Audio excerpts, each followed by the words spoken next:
तो देखते हैं नेक्स्ट चैप्टर, चैप्टर नंबर 17, चरक सूत्र 17। चैप्टर का नाम है कि अंतः शीर्षे अध्याय। थोड़ा ज़रूरी चैप्टर है, ध्यान से देखना।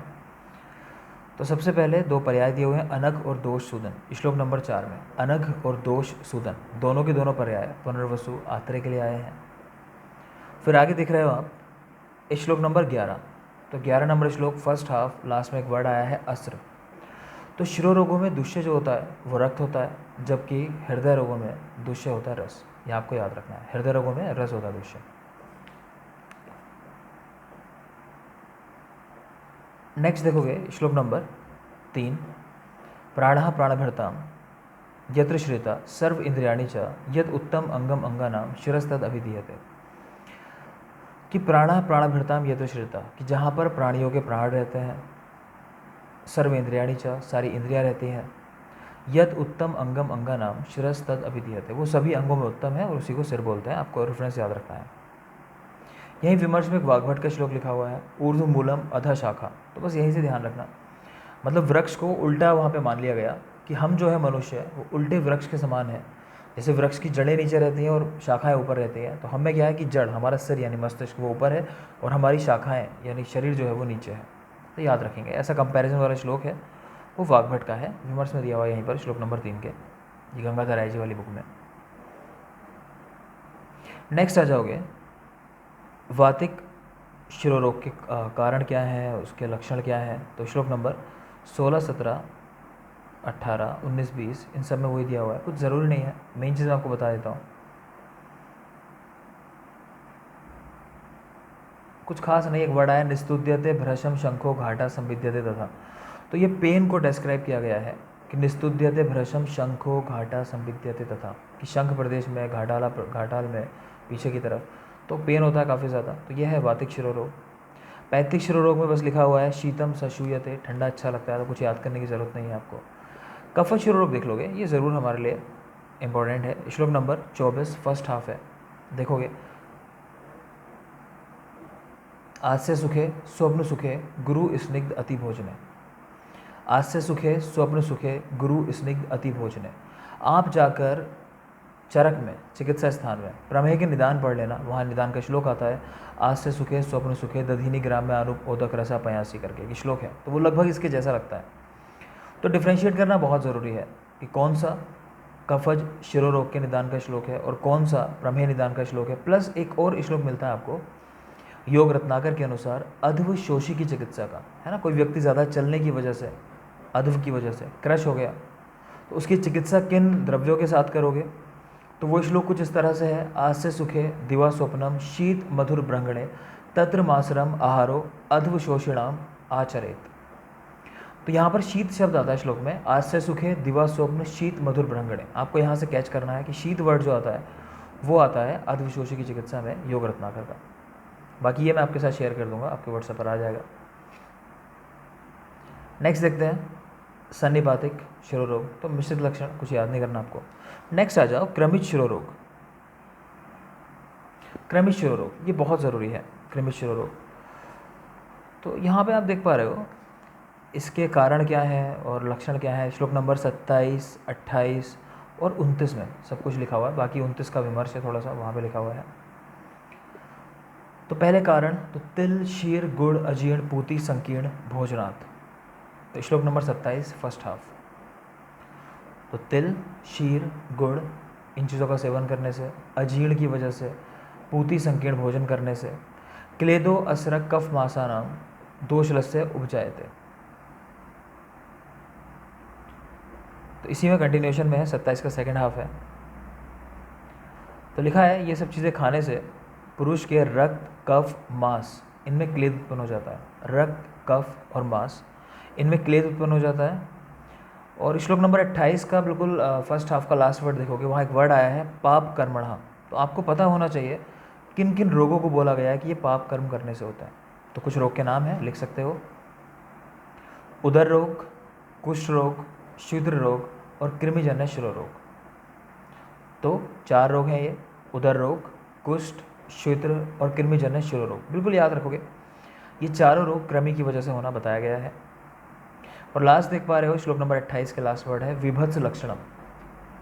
तो इस व्याधि के अंदर बहुत व्यक्ति जो है गंदा दिखाई देता है, विभत्स दिखाई देता है, व्याधि के लक्षण भी बहुत विभत्स हैं। नेक्स्ट देखोगे लक्षण इसके श्लोक नंबर 29 में, तो व्यध, छेद, रुजा, कंडू, शोफ, दुर्गत्य, दुखितम। तो दुख याद रखना कि कृमि की वजह से दुख हो रहा है पेशेंट को, इस तरह याद रखोगे, कृमि से दुख हो रहा है ना। विमर्श में आ जाओ, विमर्श में वाग्भट का श्लोक लिखा हुआ है। तो पहली चीज़ तो ये है कि वाग्भट कहते हैं कि सन्निपातिक शिरोरोग में कृमि की उत्पत्ति होती है। जो सन्निपातिक शिरोरोग हैं उनमें कृमि की उत्पत्ति होती है। और लक्षण क्या है यहाँ पर, चित्त विभ्रंश, ताम्र अच सिंघाड़कता और कर्णनाद। मतलब मानसिक लक्षण मिलते हैं, चित्त विभ्रंश हो रहा है, ताम्र अच सिंघाड़कता, नासा में ताम्र वर्ण का मल इकट्ठा होना, कर्णनाद, कानों में आवाज़ आना। आपको भी जल्दी ही मैं शालाक्य स्टार्ट करने वाला हूँ, तो कल परसों से आपकी शालाक्य की वीडियोस आना शुरू हो जाएंगे। तो शालाक्य में आप देखोगे दो व्याधियाँ हैं, एक है कर्णनाद और एक है कर्णश्वेड। उन दोनों में डिफ्रेंशिएशन कराता है। तो कर्णनाद में क्या होता है, जो साउंड आता है वो प्रिय नहीं होता, वहाँ पर भेरी, मृदंग आदि शब्द सुनाई देते हैं आपको। और कर्णश्वेड में जो साउंड सुनाई देता है कानों में, वो मधुर होता है, अच्छा होता है। तो वहाँ पर आप पढ़ते हो, बांसुरी के साउंड के लिए वर्ड आया है वहाँ पर, मुझे एग्जैक्ट अभी ध्यान नहीं आ रहा, कुछ वेणु घोषोपम है, वेणु घोष है ना, बांसुरी के लिए वर्ड आया है वहाँ पर, वेणु घोष ऐसा शब्द आता है। तो कर्णश्वेड में जो साउंड है वो अच्छा है, और जो कर्णनाद में है वो अच्छा साउंड नहीं होता। मतलब भेरी मृदंग का शब्द है, जैसे ढोल नगाड़े बज रहे हो तो इरिटेट करते हैं जो कानों को आवाज़, उस तरह का साउंड होता है। आगे चलते हैं।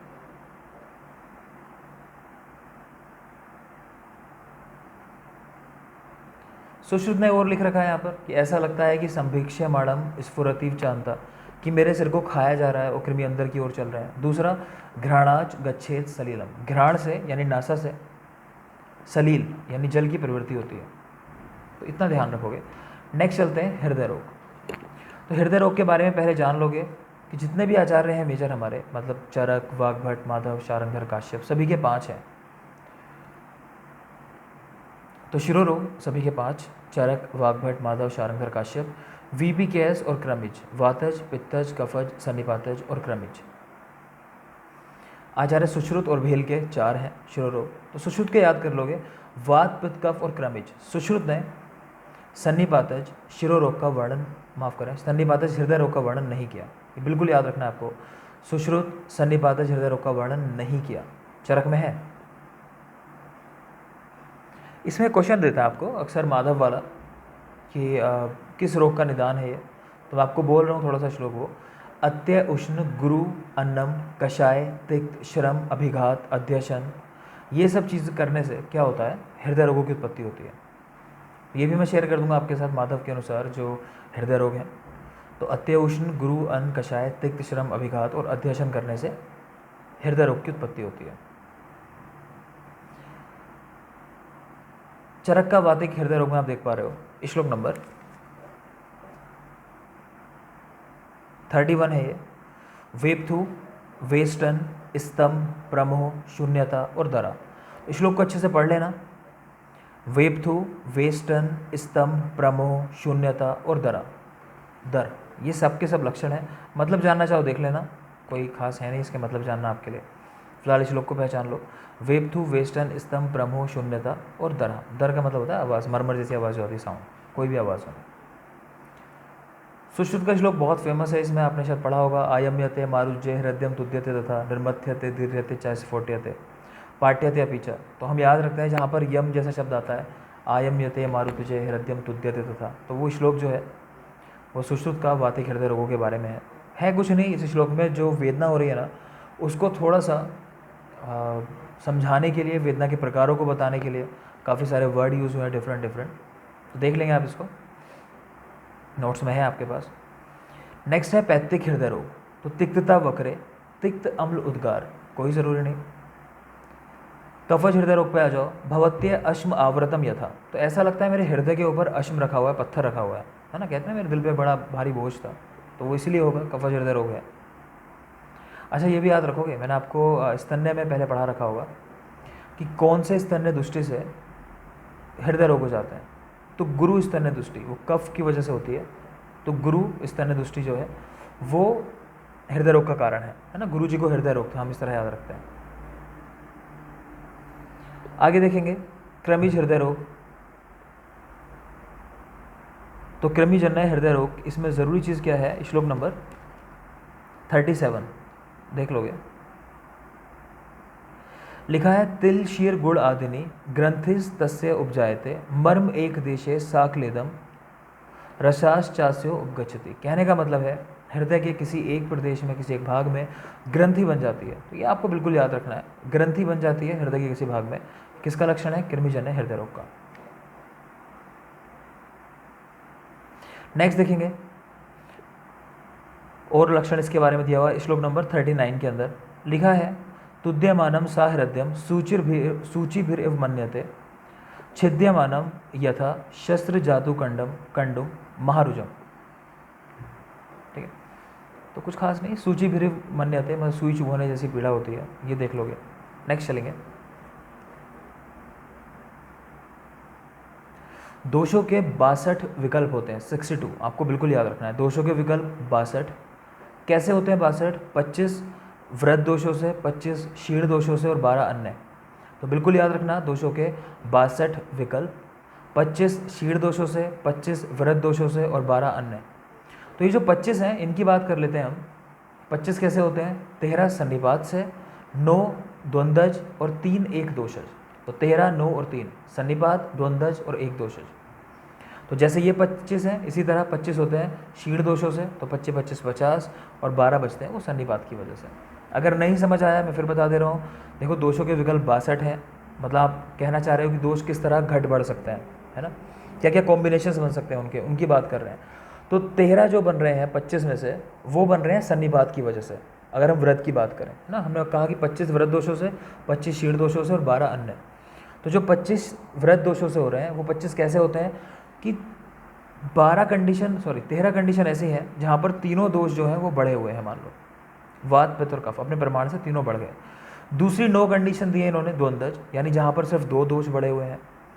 तीसरा 3 कंडीशन दी है जहाँ पर सिर्फ कोई एक दोष बढ़ा होता है, कि सिर्फ वात बढ़ा हो, पित्त बढ़ा हो या कफ बढ़ा हो। तो इस तरह के 3 कॉम्बिनेशन बन सकते हैं खाली, है ना। इसी तरह से 25 होते हैं शीर्ण दोषों से, तो 25 25 50 और लास्ट में जो 3 बचते हैं, 12 बचते हैं, वो होते हैं अन्य। नेक्स्ट देखोगे आश्य अपकर्ष।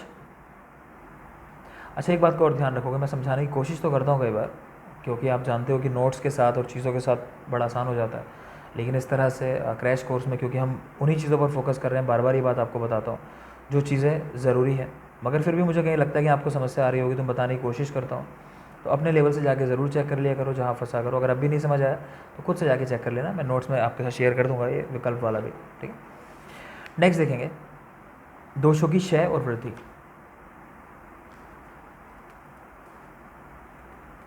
लेकिन उसके पहले एक ज़रूरी पॉइंट है, आश्य अपकर्ष। देखो आश्य अपकर्ष वैसे कई तरह से हो सकता है, लेकिन आपसे जो पूछा जाता है चरक में आश्य अपकर्ष, वो है आपका श्लोक नंबर 45 46 देख सकते हो आप, 45 और 46।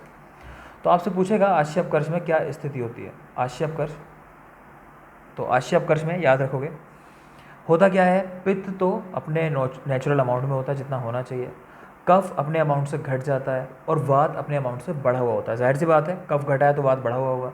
ये बढ़ा हुआ वात जो होता है ये पित्त को उठा के बॉडी में ले जाएगा घुमाता हुआ, और जहाँ जहाँ जाएगा लेके उसको, तो वहाँ वहाँ पित्त के लक्षण आएंगे। तो आपको कैसा लगेगा कि शायद बॉडी में पित्त बढ़ा हुआ है, जबकि ओरिजिनली पित्त अपने अमाउंट में है, बढ़ा हुआ क्या है यहाँ पर, वात दोष। तो ध्यान रखोगे ये आश्य अपकर्ष की गति है।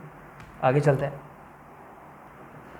तो नेक्स्ट जो है वो बहुत ज़रूरी है, दोषों की क्षय और वृद्धि। तो देखोगे श्लोक नंबर कॉन्टिन्यूएशन में है, श्लोक नंबर 62 के बाद कंटिन्यू यही चीज़ें हैं। तो श्लोक नंबर 62 के बाद आप देख पा रहे हो, तो पहला है रस है, श्लोक नंबर 64 के अंदर है। तो पहले तो आपको पता होना चाहिए चरक के अनुसार 18 प्रकार के क्षय होते हैं। हम जो यहाँ पढ़ेंगे वो चरक के अनुसार 18 प्रकार के क्षय हैं। शारंगधर के क्षय 5 होते हैं, हारित 10 और सुश्रुत 2, बस इतना याद रखना। चरक 18, सुश्रुत 2, शारंगधर 5 और हारित 10 प्रकार के क्षय होते हैं। तो रस्य देख लोगे तो घटते सहते शब्दम न उच्चैर द्रवती शूल्यते हृदयम ताम्यति स्वल्प चेष्टस्य अपि रस्य। तो इतना याद रखना जो ज़रूरी है यहाँ पर कि ऊंचे शब्द को सहन नहीं कर पाता व्यक्ति, ताम्यति यानी घबराहट होना, तो उसको घबराहट होने लगती है, इतना ध्यान रखो काफ़ी है। संग्रह, हृदय में भी इस तरह के शब्द आए हैं। सुश्रुत का आप पूरा श्लोक याद कर सकते हो। रस है हिरत पीड़ा, कंपो शोषो शून्यता तृष्णा चा। तो रस है हिरत पीड़ा, कंप, शोष, शून्यता और तृष्णा, ये चीज़ें होती हैं। सुश्रुत को सूत्र 15 में जाके देख लोगे, वहाँ सब मिल जाएगा आपको। नेक्स्ट देखेंगे रक्तक्षय, कंटिन्यूएशन में ही है, देखते रहना। रक्तक्षय में त्वचा जो होती है परुष हो जाती है। आप देखोगे भी आचार्य सुश्रुत के अनुसार, आपने पांडु का पूर्व रूप देखा होगा, तो त्वचा जो होती है ड्राई हो जाती है। वहाँ एक वर्ड आया त्वक स्फोटन, त्वचा फटने लगती है। तो आप नेचुरली भी देखोगे जब आप किसी व्यक्ति को स्नेहन कराते हो ना, तो हम लोग एग्जामिन इस तरह से ही करते थे जब जामनगर में थे, कि उसकी स्किन के ऊपर हम लाइन खींच कर देखते थे। अगर रेखा खींच जाती है तो समझो कि ड्राई है अभी त्वचा, अगर रेखा नहीं खींचती है तो मतलब है स्नेहन प्रॉपर है। सर्दियों में अक्सर आपने देखा होगा त्वचा के ऊपर लाइन खींचते हैं तो रेखाएं बन के आ जाती है ना। तो वही लक्षण है रक्तक्षय में, परुषा स्फुटिता त्वचा, बिल्कुल ध्यान रखोगे। सुश्रुत का और भी जरूरी है अम्ल शिशिर प्रीति, शिरा शैथिल्यम रूक्षता। अम्ल और शिशिर यानी ठंडी चीज़ें खाने की इच्छा होती है। शिरा शैथिल्य, सिराएँ जो हैं, क्योंकि सिराओं में हमेशा रक्त बहता है, तो सिराओं में रक्त होता है तो फिर सिराएँ कैसी हो जाएंगी, रक्त कम हो जाएगा तो लूज़ दिखाई देंगी। कोई चीज़ जाहिर सी बात है, अगर भर के बिल्कुल पाइप के अंदर आप पानी भेजोगे तो वो पाइप फूला हुआ थोड़ा दिखाई देगा। अगर वहीं पे आप कम प्रेशर भेजोगे तो पाइप पिचक जाता है ना, इस तरह समझ लो। तो वही चीज़ है यहाँ पर। तो रक्तक्षय में अम्ल शिशिर प्रीति, सिरा शैथिल्यम और रुक्षता, ये सुश्रुत के अनुसार है। नेक्स्ट है मांसक्षय, चरक, स्फिग, ग्रीवा, उदर, शुष्कता। स्फिग, ग्रीवा और उदर, इन चीज़ों पर इन जगहों पर शुष्कता दिखाई देगी। सुश्रुत कहते हैं रोगक्षय तोदो, गात्राणाम सदनम, धमनी शैथिल्यम चा। बस यही ज़रूरी है, धमनी शिथिलता। चाहो तो गात्राणाम सदनम भी याद रखो कि अंग जो है अपने काम को ठीक से नहीं कर पाते, मतलब अंगों में थोड़ा थकावट मान सकते हो, वो चीज़ होती है। तो गात्राणाम सदनम और धमनी शैथिल्य, बिल्कुल याद रखो कि धमनियों में शिथिलता हो जाती है मांसक्षय के अंदर। हृदय की अगर बात करें तो लिखते हैं अक्ष गिलानी और संधि वेदना, आंखों में गिलानी, अक्ष गिलानी और संधि वेदना। आपको पीछे स्नेह वाला अध्याय ध्यान होगा, मैंने आपको बताया था काश्यप क्या करते हैं, जो चरक की 4 चीज़ें हैं, घी, तेल, वसा, मज्जा, इनमें जो चीज़ चरक ने तेल के लिए बताई है वो काश्यप ने घृत के लिए बता दी, जो वसा के लिए बताई है वो काश्यप ने तेल के लिए बता दी। एग्जाम्पल आपको दिखाए थे मैंने, योनि संशोधन में या फिर विद भग्न आहत, उन कंडीशंस में आपने देखा होगा, याद करो, थोड़ा सा माइंड लगाओ अपना वहाँ पे। इसी तरह यहाँ देखोगे कि वाग्भट ने क्या किया, एक स्टेप पहले ही वो चीज़ें लेके आ जाते हैं जो चरक में एक स्टेप बाद मिलने वाली है। जैसे आप चरक का देखोगे श्लोक में, बुक्स में देखो अपना, श्लोक नंबर 65, श्लोक नंबर 65 देखो आप, मेद 6 का, सॉरी 66, श्लोक नंबर 66 है आपका मेद 6 का। तो वहाँ पर लिखा हुआ है चरक के अंदर, संधि नाम स्फुटनम, गिलानिर अक्षणो, आँखों में गिलानी होना। और वाग्भट ने, मैंने आपको पढ़ाया अभी, मास 6 में ही कह दिया अष्टांग हृदय ने, अक्ष गिलानी, संधि वेदना, और संग्रह ने लिखा है वहाँ पर संधि स्फोटन में। फिर से क्लियर कर देता हूँ, देखो मास 6 पढ़ रहे हैं हम लोग, तो चरक के अनुसार है स्फिग, ग्रीवा, उदर, शुष्कता, इन स्थानों पर शुष्कता दिखाई देगी। सुश्रुत लिखते हैं यहाँ पर गात्राणाम सदनम और धमनी शैथिल्य, धमनियों का शिथिल होना, और गात्राणाम सदनम। हृदय क्या लिखते हैं यहाँ पर, अक्षगिलानी और संधि वेदना, अक्षगिलानी और संधि वेदना। संग्रह लिखते हैं संधि स्फोटन, ठीक है।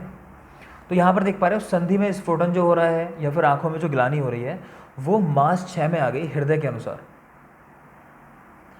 है ना। संग्रह ने संधि वेदना की जगह संधि स्फोटन वर्ड यूज़ किया है। इसको आप ऐसे याद कर सकते हो, हृदय में हमेशा वेदना होती है ना, हमारे दिल में रह जाती है वेदना, तो हृदय में वेदना हो रही है और संग्रह में स्फोटन हो रहा है, तो ऐसे याद कर लो, ठीक है। लेकिन यही चीज़ें अक्षगिलानी और संधि स्फुटनम चरक ने लिखा है मेद 6 के अंदर, श्लोक नंबर 66 चेक कर सकते हो अपनी बुक्स के अंदर, वहाँ लिखा हुआ है संधि नाम स्फुटनम, गिलानिर अक्षणों, आयास एवचा, थकावट लगना, अक्ष गिलानी होना, तनुत्वम चा उदरस्य, मेद 6 में लिखा हुआ है तनुत्वम चा उदरस्य, उदर का तनु होना। आप जानते होंगे कि जो हमारे उदर है या फिर जो हमारी स्मॉल बोन्स हैं वहाँ पर मेद रहता है, और जो लॉन्ग बोन्स होती हैं उनमें हमारी मज्जा रहती है, मैरो। तो यहाँ से भी याद कर सकते हो कि उदर प्रदेश जो है तनु दिखाई देता है क्योंकि मेद कम हो गया। सुश्रुत की अगर हम बात करें मेद 6 के अंदर, बहुत ज़रूरी है, बिल्कुल याद रखोगे। फर्स्ट है प्लीहा अभिवृद्धि, प्लीहा का साइज बढ़ जाना, और संधि शून्यता होना, संधियों में शून्यता यानी उनके कार्य करने की क्षमता नष्ट हो जाती है, तो संधि शून्यता, प्लीहा अभिवृद्धि, और मेदुर्मास प्रार्थना। जाहिर सी बात है, मेद कम है तो मेद खाने का मन करेगा। तो 3 चीज़ें सुश्रुत में याद रखोगे, प्लीहा अभिवृद्धि, संधि शून्यता और मेदुर्मास प्रार्थना। आगे चलते हैं अष्टांग संग्रह। वो क्या लिखते हैं, रहने दो, कुछ मत याद करो। अष्टांग संग्रह हृदय सेम ही है, आपको याद नहीं करना। आगे आ जाएंगे अस्थिशय में। अस्थिशय श्लोक नंबर 67, 67 नंबर श्लोक है। तो वैसे तो यहाँ लिखा है केश लोम नख शमश्रु द्विज प्रपत्नम, यानी सब जो हेयर वगैरह हैं गिरने लगते हैं, इतना ज़रूरी है नहीं, आप निकाल लोगे। एक वर्ड आया श्रम, श्लोक नंबर 67 फर्स्ट हाफ का लास्ट वर्ड है श्रम। तो ये श्रम आपको 2 जगह मिलता है, एक तो यहाँ देख पा रहे हो अस्थिशय के अंदर, आगे देख लो शुक्रशय में श्लोक नंबर 69 नंबर श्लोक है, फर्स्ट हाफ के लास्ट में बिल्कुल देखोगे श्रम वर्ड लिखा हुआ है, दौर्बल्यम मुक्षोष पांडुत्वम सदनम श्रमा। तो बिल्कुल ध्यान रखना आपको। तो खैर अस्थिशय में हमने याद किया, एक तो संधि शैथिल्यम वर्ड है जो ज़रूरी है यहाँ पर, दूसरा श्रम शब्द है जो आपको याद रखना है, श्रम और संधि शिथिलता बिल्कुल याद रखोगे। अष्टांग संग्रह की अगर हम बात करें, यानी वाग्भट की बात करें यहाँ पर, तो वाग्भट ने वर्ड यूज़ किया है अस्थितोद। उन्होंने वर्ड यूज़ किया अस्थितोद, ये बिल्कुल याद रखोगे, अस्थितोद वर्ड यूज़ किया है। जो मैं नोट्स आपको दूंगा वहाँ अस्थिनिस्तोद मैंने लिख दिया है, तो अस्थितोद याद करना, अस्थिनिस्तोद मत करना, क्योंकि अस्थिनिस्तोद आगे मज्जा में देखेंगे हम सुश्रुत का, करेक्शन कर लेना वहाँ पे जो मैं नोट्स दूंगा आपको, ठीक है। तो मज्जाशय में नेक्स्ट आ जाओ, श्रियंते इव च अस्थिनी दुर्बलानी लघुनी च प्रतत वात रोगिणाम शीर्णे मज्जानी दहीनाम। तो बहुत ज़रूरी है, अस्थियाँ टूट कर गिरने लगती हैं क्योंकि मज्जा उनके बीच रहती है, मज्जा नहीं होगी तो अस्थियाँ कमज़ोर हो जाएंगी। दुर्बलानी लघुनी च, शरीर में दुर्बलता होती है, लघुता होती है। प्रतत वात रोगी, मज्जाशय के रोगी जो होते हैं लगातार वात के रोगों से ग्रस्त रहते हैं। शीर्णे मज्जानी दहीनाम, तो ये मज्जाशय के लक्षण है। सुश्रुत देख लोगे यहाँ पर क्या लिखते हैं, अल्प शुक्रता, पर्व भेद, अस्थि निस्तोष जैसा मैंने आपसे कहा, और अस्थि शून्यता, ये बहुत ज़रूरी है। अभी आपने चरक में देखा था संधि शैथिल्यम, अस्थिशय के अंदर अस्थिशय होने पर संधि शिथिल हो जाती है, और पीछे आपने देखा था मांसशय के अंदर वाग्भट का संधि वेदना और हृदय का और संग्रह का देखा था संधि स्फोटन, और मेद 6 में आपने देखा संधि नाम स्फुटनम चरक का। तो सारे वर्ड बहुत कंफ्यूज करेंगे जब तक इसको बिल्कुल क्लियर नहीं कर लोगे। तो बार बार देखना, बार बार समझना, क्लियर कर लेना। मैं फिर से लास्ट टाइम बोल रहा हूँ, संधि वाला सारा मैटर जो है, हृदय ने बता दिया संधि वेदना मांसशय के अंदर, संग्रह ने वहाँ पर वर्ड यूज़ किया संधि स्फोटन। तो ये मांस 6 में है हृदय और संग्रह का।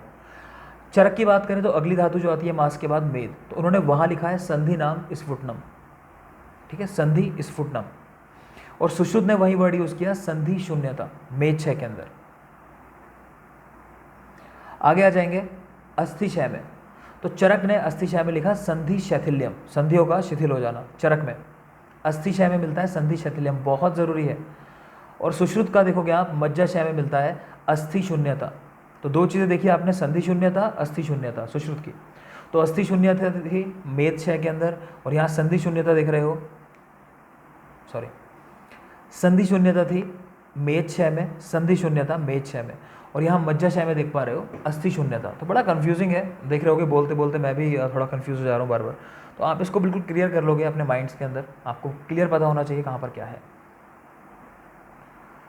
अष्टांग हृदय ने कहा है कि तिमिर होता है, इसमें भ्रम होता है, बस, तो कोई खास नहीं है, भ्रम याद कर सकते हो। नेक्स्ट आ जाओ शुक्रशय पर, तो दौर्बल्यम मुक्षोषस्त पांडुत्वम सदनम श्रमा, श्लोक नंबर 69 देख ही पा रहे हो आप, श्रम शब्द आया है, बाकी याद रखना, दौर्बल्य मुक्षोष और पांडुता, तो पांडुत्वम सदनम श्रमा, क्लैव्यम शुक्र आविसर्गश्चा क्षीण शुक्र से लक्षणम, शुक्र का विसर्ग ना होना, क्लैव्यता। तो समझ आ रहे होंगे, कोई खास नहीं है, आप याद रख लोगे इनको। आगे चलते हैं, नेक्स्ट देखोगे पुरीश है, श्लोक नंबर 70 नंबर श्लोक है। तो बस एक ये देख लेना कि वायु जो है तिर्यक जाती है, उर्दू जाती है बॉडी में और पेन करती है, बस इतना याद रखना है। तिर्यक ऊर्ध्वम वर्ड आया है, तो वो देख लेंगे आप। नेक्स्ट चलते हैं, सुश्रुत का क्या है पुरीश 6 के अंदर, तो वो लिखते हैं हृदय पार्श्व पीड़ा, हृदय के पार्श्व में पीड़ा, सा शब्दस्य च वायु ऊर्ध्वगमनम, वायु शब्द करते हुए ऊपर की ओर गमन करती है। सा शब्दस्य च वायु ऊर्ध्वगमनम कुक्षी संचरणम च, और कुक्षी में संचार करती है वायु। ठीक है, तो इतना ध्यान रखना, हृदय में पीड़ा होती है। और इवन चरक में भी जो लिखा है तिर्यक जाती है, तो आपका हृदय जो होता है वो साइड में ही होता है, थोड़ा सा तिर्यक होता है, तो वहाँ भी मतलब ऐसा ही समझ लो आप। तो वर्ड ध्यान रखना, हृदय में पीड़ा होती है पूरी क्षय होने पर।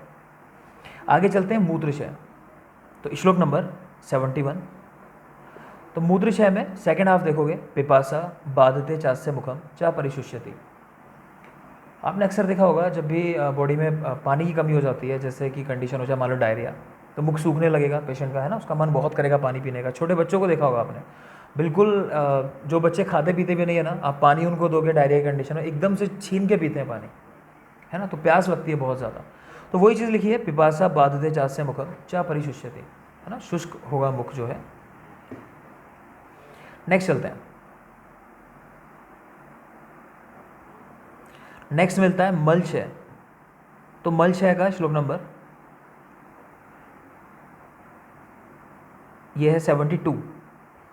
तो लिखा है शून्यानि लघु नीचा, जो मल के स्थान है वो शून्य दिखाई देते हैं, लघु दिखाई देते हैं, हल्कापन होता है वहाँ पर, और शुष्कता दिखाई देती है, बस इतना ध्यान रखोगे। नेक्स्ट देखोगे ओज है, श्लोक नंबर 18 है, ये पॉइंट नंबर 18 है, और श्लोक नंबर है ये आपका श्लोक नंबर हो जाएगा 73, 73 नंबर श्लोक है आपकी बुक्स के अंदर। विभेति दुर्बलो अभीक्षणम ध्यायति व्यथितेन्द्रिय दुष्छायो दुर्मना रूक्षा छामश्चैव ओजसाशय। तो बिल्कुल देख लेना कि व्यक्ति विभेति यानी डरा हुआ सा लगता है, दुर्बल, अभीक्षण, ध्यायति मतलब परेशान सा है थोड़ा, व्यथित इंद्रियां हैं उसकी, दुष्छायो दुर्मना रूक्षा छामश्चैव ओजसाशय। श्लोक पहचानना ज़रूरी है, पहचान लेना श्लोक एग्जाम में आ जाए तो किसका श्लोक है, तो ओजशय का श्लोक है। तो चरक का तो इतना खास नहीं है, पूछा जाता है सुश्रुत के अनुसार ओजशय के क्या लक्षण होते हैं। और देखो जितना बताया सुश्रुत का यही कवर करते चलना, क्योंकि जब मैं आपको सूत्र स्थान पढ़ाऊंगा 15 तो वहाँ दोबारा कवर नहीं कराऊंगा इन चीज़ों को, आपको यहीं पर इनको क्लियर करते चलना है। और जो पढ़ा रहा हूँ साथ के साथ याद करते चलो, क्योंकि इसके नेक्स्ट जो हम शुरू करने वाले हैं जल्दी, तो मैं आपको शालाक्य शुरू करने वाला हूँ, क्योंकि वो रटने वाला पोर्शन है, मैं चाह रहा हूँ उसको जल्दी जल्दी इसके साथ में, जैसा हमने पीछे द्रव्यगुण खत्म किया, तो इस पोर्शन को भी साथ में ख़त्म कर लें शालाक्य को, है ना। इसके बाद रसशास्त्र, तो ये टॉपिक 1 बाय 1 हम लोग जल्दी जल्दी खत्म कर लेंगे। देखते हो आगे। सुश्रुत ओज दुष्टि 3 प्रकार की बताई। फर्स्ट है ओजो विसरंस, दूसरा है ओजो व्यापद, और तीसरा है ओज क्षय। 3 चीज़ें हैं, ओजो विसरंस, ओजो व्यापद और ओज क्षय। ओजो विसरंस में अगर मैं आपसे लक्षणों की बात करूं तो संधि विश्लेष, गात्राणाम सदनम, दोष च्यवन,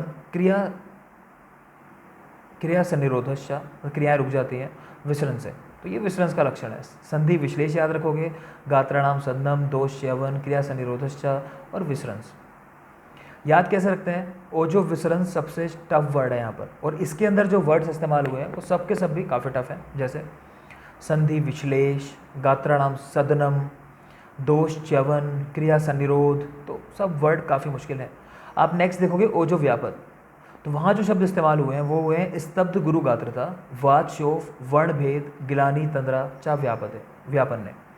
तो ओजो व्यापद में क्या क्या होता है, ज़रूरी वर्ड जो हमारे लिए हैं, वात शोफ, वर्ण भेद, इतना बस याद रखोगे, वातिक शोफ और वर्ण भेद होना, तो ये है ओज क्षय का लक्षण, माफ़ करें ओज व्यापद का लक्षण। तो वा से व्यापद, वा से वर्ण भेद ऐसा कर लो, और वा से ही वातिक शोफ ऐसा याद कर सकते हो। नेक्स्ट है ओज क्षय। तो ओज क्षय में हम याद रखते हैं कि मास से मोह करोगे तो मूर्छा और प्रलाप से मरोगे। तो श्लोक बता रहा हूँ पहले मैं आपको, मूर्छा, मास क्षय, मोह, प्रलाप, मरणमिति, चा क्षय, ये 6 के लक्षण हैं। तो ऐसे याद रखोगे, मास से मोह करोगे तो मूर्छा और प्रलाप से मरोगे। तो मास से मोह मतलब, मास का मतलब है मास का क्षय होना, मोह करोगे तो मोह, तो मूर्छा और प्रलाप से मरोगे, तो मूर्छा और प्रलाप, और मरोगे यानी मरण, ये सारे के सारे लक्षण होते हैं ओज क्षय के, तो बिल्कुल ध्यान रखोगे। 3 चीज़ें हैं सुश्रुत के अनुसार, ओजो विसरंस, ओजो व्यापद और ओज क्षय, तो तीनों मैंने आपको बता दिए। इनका मॉडर्न कोरिलेशन भी थोड़ा सा लिख लो, लोग किसके साथ रिलेट करते हैं। तो ओजो व्यापद को रिलेट करते हैं इम्यून डिसऑर्डर्स के साथ, ओजो व्यापद जो इम्यून डिसऑर्डर्स होते हैं उनके साथ रिलेट करते हैं। ओजो विसरंस तो डिस्क्लोज्ड इम्यूनिटी, ओजो विसरंस डिस्क्लोज्ड इम्यूनिटी, और ओज क्षय को डिमिनिश्ड इम्यूनिटी के साथ रिलेट करते हैं। डिमिनिस्ड इम्यूनिटी, है ना, इसके लिए पूछा जाता है वैसे, जैसे एड्स है, आप देखते हो एक्वायर्ड इम्यूनोडेफिशिएंसी सिंड्रोम, HIV की वजह से जो होता है। आगे चलेंगे।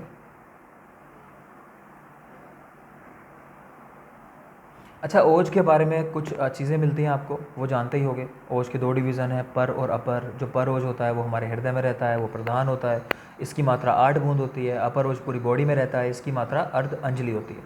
इतना आप याद रखोगे। नेक्स्ट देखते हो श्लोक नंबर 74। तो लिखा है इसके लिए, ओज के लिए, हृदय तिष्ठति यत् शुद्धम रक्तम ईशत सपीतकम, है ना। तो जो ओज होता है वो कैसा होता है, जो शुद्ध ओज है, रक्तम ईशत सफेदकम, रक्त वर्ण का थोड़ा सा येलो कलर लिए हुए, रक्तम ईशत सफेदकम। ओझा शरीर संख्यातम तन नाशना विनश्यन्ति, यानी शरीर नष्ट हो जाता है ओज के नष्ट होने पर, तो ये भी ध्यान रखोगे। आगे देखेंगे, अष्टांग हृदय लिखते हैं ओज के लिए, कैसा होता है, शुद्धम ईशत लोहित पित्तकम। चरक ने लिखा था रक्तम ईशत सपीतकम, रक्त होता है थोड़ा सा येलोइश टिंज लिए हुए, येलोइश कलर लिए हुए। और वाग्भट लिखते हैं शुद्धम ईशत लोहित पीतकम, थोड़ा सा लाल, थोड़ा सा पीला, इस तरह का होता है देखने में। नेक्स्ट चलते हैं। नेक्स्ट टॉपिक जो इसमें आता है वो आता है विद्रथी के लिए और प्रमेय पिड़काव के लिए। तो ये टॉपिक हम देखते हैं। तो सबसे पहले प्रमेय पिड़काएँ आपकी कवर करते हैं, उसके बाद हम आगे बढ़ेंगे। तो इस सेशन में इतना रखते हैं, सेकंड सेशन में कवर करेंगे बाकी चीज़ों को।